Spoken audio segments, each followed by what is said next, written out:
Y yo durante unos 3 o 4 años fui ese ejemplo de la mujer que ha abortado y sigue su vida normalmente, ¿no? Y porque yo seguía saliendo, yo seguía haciendo vida social, pero una vida social que por muy normalizada que esté, era súper vacía, súper cutre, súper lamentable y además súper destructiva, porque estaba acompañada de drogas.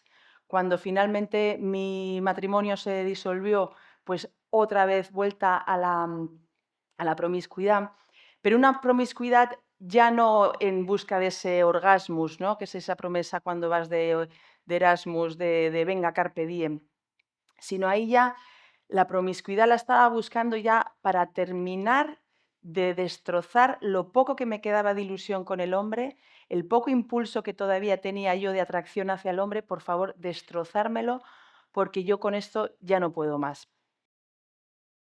Me encantaría que hubiese mucha gente que no pensase como nosotros o que dudase para poderla convencer de lo que vamos a hablar. Hechos. En España utilizamos el eufemismo de IVE, interrupción voluntaria de embarazo, para referirnos al aborto provocado, no al aborto espontáneo, el que una mujer embarazada pierde de forma natural. En España, el año pasado, se hicieron 103.097 abortos provocados.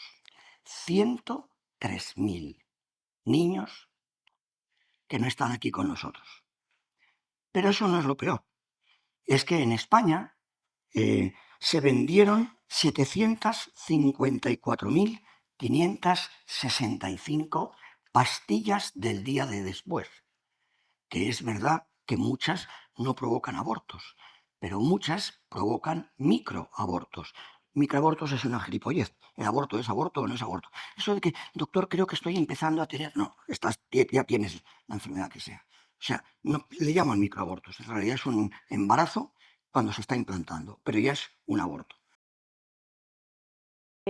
Bueno, a mí me han encantado las intervenciones que me han precedido, me parece un honor estar aquí con ellos y con todo el cariño y respeto y admiración a lo que decía María. Decía, dejemos entrar al padre. Yo lo que diría es que no salga, ¿vale? Porque en mi casa el padre salió y eso dio rienda suelta a lo que yo creo que es como la peor guerra que llevamos viviendo en los últimos años, que es la guerra de género. Estamos viendo guerras terroríficas en Ucrania, en el Oriente Medio, pero para mí la guerra de género es la más destructiva y, por otro lado, la que parece que más invisibilizada está, porque encima está adoptando el nombre de feminismo, cuando el feminismo, que viene a representar y a defender la esencia de la mujer, solo se puede hacer desde el pacifismo. Entonces, mensajes que yo he llegado a oír, ¿no? De muerte a los hombres o cosas así, ¿no? O no sé si decían, pues eso, si tiene pene es un violador en potencia, o sea, un montón de cosas que dices tú, madre mía, qué horror, ahora que yo tengo un hijo nacido, pero a la vez, ¿cómo las entiendo? Porque yo vengo de ahí, yo vengo de esa cultura, yo vengo de la cultura donde no había padre, al no tener hermanos, pues lo que me decían de que el hombre era lo peor, el hombre pasa de la mujer, el hombre, el único interés que tiene en la mujer es la de su sexualidad. Y claro, yo me lo creía primero porque me lo decía a mi madre, que alguien que me venía a guiar en la vida, y por otro lado porque veía a mi alrededor y mis amigas mayormente tenían todas madres y el padre estaba separado y fuera de sus vidas, con lo cual tampoco tenía yo contacto con otros hombres y en la sociedad un poco era lo que se iba diciendo y además era como lo que a mí me representaba en mi fuerza de quería ser una mujer y quería ser una mujer poderosa. Entonces, ¿qué es lo que te daba poder? Ese supuesto feminismo. ¿Y el poder de qué? Pues que si estamos en una guerra, yo además soy vasca y cuando me decían el mundo es hostil, yo no tenía más que salir y cuando no veía un contenedor quemándose, eran unos echándose pelotazos o cóctel molotov, yo he visto a gente quemando ayuntamientos, entonces es verdad que era hostil y dentro de esa hostilidad, en la sexualidad, el juego era, te van a utilizar. Entonces, claro, si yo que de pequeñita aunque no me lo permitieron, pero sí que soñaba con los mundos de brilli brilli y el mundo feliz con el hombre y todas esas maravillas del cuento que luego te dicen, no te lo creas porque es Disney. Si el juego es que me van a utilizar sexualmente y yo no quiero que me utilicen sexualmente, bueno, yo ni ninguna mujer, pues ¿qué alternativa me queda? Una, pasar de los hombres, pero es que yo no podía, o sea, no solo yo, creo que la mujer está hecha de serie para verse atraída por el hombre y entonces era, pues si no quiero que me utilicen y no quiero prescindir de los hombres, pues la alternativa que me queda, o la única que vi, fue, pues me va a tocar utilizar yo. O sea, eso de si no quieres que te utilicen, utiliza tú. O sea, si esto es una cuestión de guerra y es morir o matar, pues si no quieres morir, estate a tope ahí, a matar. Entonces, claro, ¿qué forma tienes de matar? Primero, el corazón, súper desconectado, porque también vienes de un entorno familiar y social donde lo afectivo pues está ausente. O sea, el cariño, eso que hablaba María, ¿no? Lo de maternar. O sea, cuando habla María parece que todos nos sentimos como en un algodón así como súper... Pero eso, por lo menos en mi familia, en mi barrio y en mi entorno, no solo no había algodones, sino que había mucha violencia. Y entonces, claro, te tienes que primero eso, el corazón ya endurecido y por otro lado, porque cuando tu padre sale por la puerta del hogar, te rompe el corazón. Como niña ya estás con el corazón roto. Entonces, eso queda ahí ya aparcado. Por otro lado, el cuerpo. Luego estaría, bueno, porque yo no he estudiado teología y demás, pero sí que con mucha terapia he llegado a conocer bastante bueno, algo, lo que es un ser humano. Y entonces yo he entendido que el ser humano, en su integridad, somos cuerpo, corazón, mente y espíritu. Yo vengo de una familia súper atea, yo he sido muy atea, yo he defendido, pero a ultranza, que no se puede creer en algo que no existe, con lo cual creer en Dios o en el amor es de tontos, ilusos y papanatas. Y entonces, ¿ya qué te queda, no? Pues te queda el cuerpo. Pero claro, ofrecer el cuerpo era una cuestión de poder. Entonces es como, yo te lo voy a ofrecer, pero para conseguir algo. Y ese algo podía ser, pues te lo voy a ofrecer para destruir tu corazón si es que tú tienes una ilusión de amor conmigo, o voy a conseguir con mi cuerpo, pues tener ese poder que te da, estar con muchos chicos, porque claro, si estás con muchos chicos, quiere decir que algún valor tienes, que aunque tú no sepas cuál es, porque yo no sentía que profundamente tuviese ningún valor importante, profundo, incluso sagrado, porque para mí lo sagrado no existía. Entonces, ¿qué valor tienes? Pues el de conquistar, ¿no? Y entonces ya vas como coleccionando a los chicos como si fueran, pues hoy día, como seguidores, ¿no? De Instagram. Y con todo eso llega el posible momento de embarazo, que a mí me lo ponía, como decía Maya, lo peor que te puede pasar. O sea, a mí de jovencita me dejaban condones y artículos de embarazos no deseados. Esa es la educación sexual que yo tuve de pequeña. Entonces, a mí la idea se me quedó clara. Es como, y permitirme el lenguaje, puedes follar con quien quieras, pero no te quedes embarazada. Entonces, así tuve yo una vida sexual súper promiscua. Y claro, y te va destruyendo, pero como vas con un personaje de empoderada, de feminista, porque yo también soy víctima de esa supuesta liberación sexual, que más que una liberación sexual, lo que es precisamente un haz conmigo lo que quieras, pero yo me voy a contar que soy yo la que mando, que soy yo la que está controlando, porque además de creerme que se puede separar amor, sexo, placer y reproducción, que es lo que te vende la industria, bueno, las diferentes industrias, como ya has hablado del porno, la prostitución, el aborto, también te hago creer, me he perdido. Que tú mandas, que Ah, mandas eso, tú. sí, en ese personaje te estás contando que eres tú la que está mandando, pero no mandas nada. Es más, la liberación sexual es como lo peor que nos puede pasar a las mujeres, es creer que estás haciendo lo que quieres cuando lo que estás es dejando que hagan con tu cuerpo lo que quieran los hombres que no aman a las mujeres y han visto en ti un chollazo.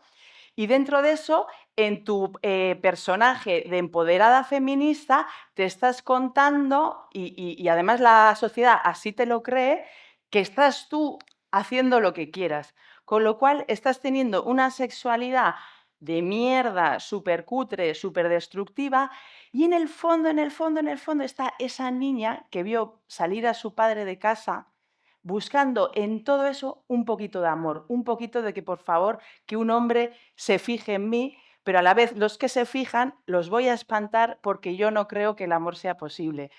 Y esto me ha pasado la semana pasada, que dando charla en una universidad de Madrid, pregunté, ¿quiénes de vosotros creéis en que la relación entre un hombre y una mujer, la relación de amor entre un hombre y una mujer, puede acabar bien? Nadie levantó la mano. Había mayormente chicas, también había chicos. Nadie levantó la mano. Y yo dije, no sé si no la levantáis por vergüenza o es que verdaderamente ninguno creéis que el amor entre un hombre y una mujer pueda acabar bien. O bien porque directamente no creéis que sea posible o porque os habéis creído esa historia de el amor se acaba. Y esto, por ejemplo, en el mundo latino, que el hombre en algún momento te la va a pegar con otra, es como una parte de su realidad, vamos, o sea, hasta tal punto que muchas le dicen a sus hijas, tienes que vigilar a tu esposo, porque si no lo vigilas, se va a ir con otra. Es decir, la naturaleza del hombre es depredador. Y tú, ante ese depredador, pues mira a ver cómo sales adelante, que muchas dicen, bueno, pues como del hombre no puedo esperar nada, me tengo que armar yo de valor y como se está diciendo, cojo el apoyo súper importante de, como por ejemplo de Red Madre, pero asumo el vivir esto en soledad. Entonces, ser madre en soledad sí es un marrón, o sea, es que lo es, porque no está diseñada la maternidad para vivirla así. No solo sin padre, sino encima sin familia, sin tribu, sin vínculos, donde el vínculo que tienes es una entidad. Es muy triste, o sea, a la vez muy necesaria, porque mejor que nada, pero es muy triste que como mujer ante un embarazo te veas súper sola, empezando por el hombre que te ha dejado embarazada. Y de esto yo soy testimonio y no por una cita Tinder, que hoy puede ser algo súper frecuente, independientemente de la edad, que asociamos Tinder a jóvenes, no, asociamos primeros embarazos imprevistos a jóvenes, no. O sea, estamos hablando de mujeres de todas las edades, de todo tipo de nivel cultural, porque aquí os habla una con máster, habiendo viajado por todo el mundo y que me tuvieron que explicar que cuando estás embarazada con 27 años, que lo que llevas dentro es la vida de tu hijo. A mí me lo tuvieron que explicar con 27 años en el segundo embarazo, porque en el primero me quedé embarazada y me quedé embarazada de un hombre con el que me había casado. Es verdad que yo a todas mis amigas les decía que me había casado por papeles, que no se creyesen que yo me había sometido al romanticismo de creer en el amor este de por siempre. No, es por papeles. Él es extranjero, estamos en Australia, nos vamos a España, todo muy práctico, todo muy dogmático. Pero sí había una ilusión de amor, sí había una apuesta de por favor, que me funcione esto, porque yo no quiero volver a la promiscuidad y tampoco quiero renunciar al hombre. Pero en el momento de quedarme embarazada, lo viví como un auténtico marrón y el aborto se me presentó como esa solución que me quitaba el marrón, ese lastres que decíamos, ¿no? Ese te va a joder la vida porque yo tengo 26 años y tengo unos planes donde soy súper ambiciosa en lo material, porque os recuerdo que yo ya a lo emocional y lo espiritual, que me era totalmente desconocido, no tenía ningún tipo de expectativa, ningún tipo de ambición. Con lo cual, de todo mi entorno familiar, de amigos, yo la llamada del comodín, porque entonces me encontraba en Macao, la gasté con una amiga que ella con todo su cariño me dijo lo que yo quería oír. Es, no te preocupes, vamos donde este señor que yo conocía porque era un familiar suyo, que tiene una clínica ginecológica que sabíamos que practicaba abortos.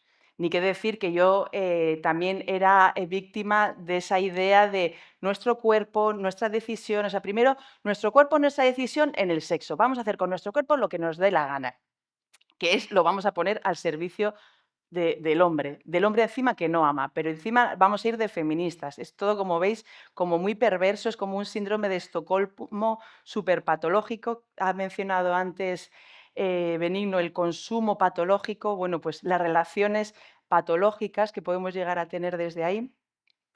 Y ella me dijo, no pasa nada y se te va a arreglar y te lo crees, porque no solo te has creído que es tu cuerpo, tu decisión y por supuesto nada tiene que decir el hombre, en mi caso tampoco lo dijo, sino que te crees que es un amasijo de células, no tiene ningún valor.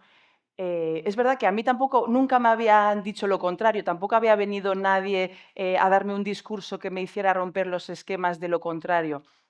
Algo que igual en Madrid y así sí se puede estilar, en el País Vasco entonces, la única charla que recuerdo de algún tipo es ponerle un condón a un plátano.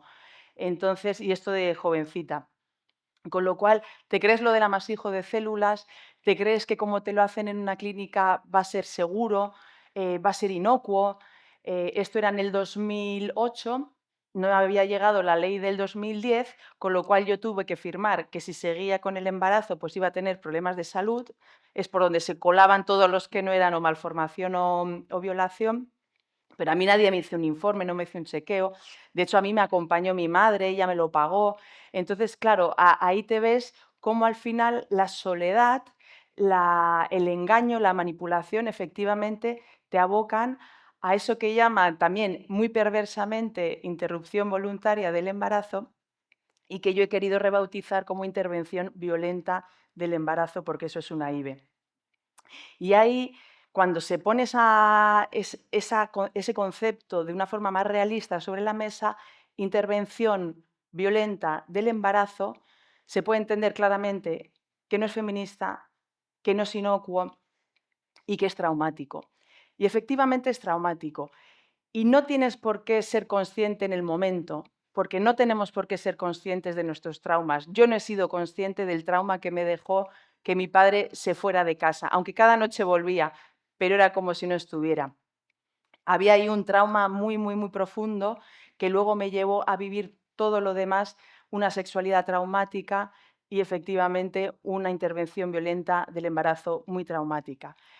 Y yo durante unos 3 o 4 años fui ese ejemplo de la mujer que ha abortado y sigue su vida normalmente, ¿no? Y porque yo seguía saliendo, yo seguía haciendo vida social, pero una vida social que por muy normalizada que esté, era súper vacía, súper cutre, súper lamentable y además súper destructiva, porque estaba acompañada de drogas.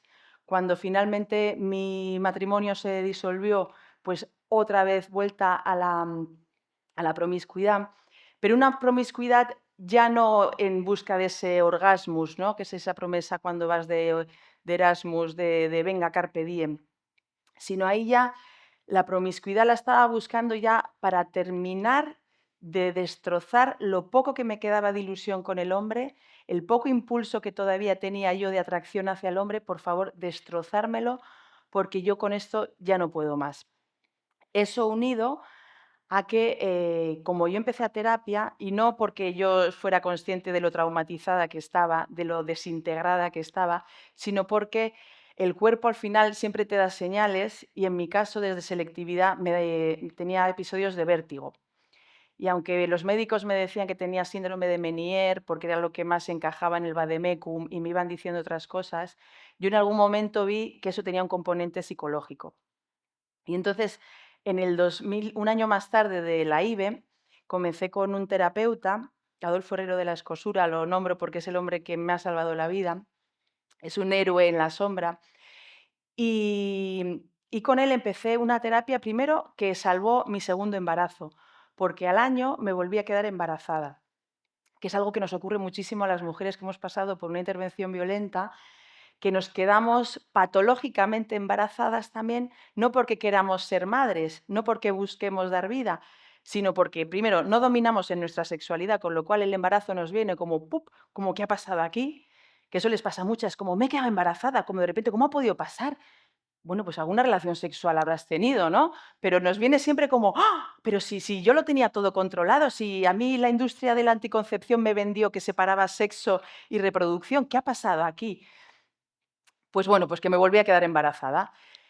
Pero yo tenía una teoría autoinventada, pero no muy errónea, de que las mujeres venimos con un único cartucho de aborto a la vida, yo ya había gastado el mío y si volvía a abortar me iba a destrozar el aparato reproductor.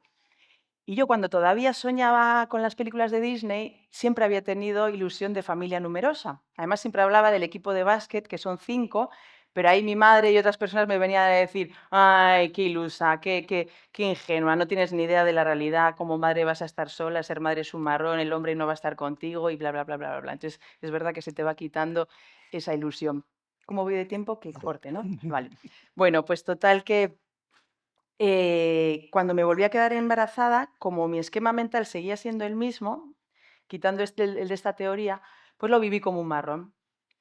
Pero ahí mi terapeuta, Adolfo, me dijo, me tuvo que decir esto que os decía, que cuando estás embarazada ya eres madre, ya llevas a tu hijo en el vientre, una cosa que entonces me rompió esa idea del amasijo de células y me vinculó ya con mi hijo. Y por otro lado me dijo, Leire, deja de destruir y ponte a construir. Entonces se me presentó, o sea, primero entendí toda mi trayectoria vital, toda oscura, toda negra, toda llena de destrucción. Y por otro lado se me presentaba por fin eso que yo tan inconscientemente como cualquier ser humano siempre había buscado, el que esté el amor en mi vida. Quiero amar. Y luego, por otro lado, sin ser consciente en ese momento, porque para mí amar ya lo era todo, pero inevitablemente vas a ser amada, ¿no? Para ese hijo vas a ser la mujer más importante de su vida. Y eso las madres no son conscientes, precisamente aquellas que han tenido tanto desamor, porque cuando valoras el aborto, ya no cuando te sometes a él, que entonces ya está clarísimo que esa mujer viene de una trayectoria de desamor y seguramente de mucho maltrato y violencia. Pero incluso las que lo valoran como una posibilidad ya es una señal de ahí no hay amor, ahí no hay afectividad suficiente, ahí no hay unos vínculos sólidos. Porque si no, enseguida verías que eso te está dando la oportunidad de por fin meter, eso que decía de maternar, de meter al hombre, pues es meter el amor en tu vida. Esa es la oportunidad que nos da el embarazo, es por fin tener amor en tu vida. Si los hombres te han utilizado, si los hombres te han abandonado, si los hombres han pasado de ti, va a haber uno, con la suerte de que sea varón, de que va a ser para ti, wow, el que te va a poder realizar dentro de que tú no vas a ser su novia, que también eso es verdad que tiene mucho peligro, ¿no?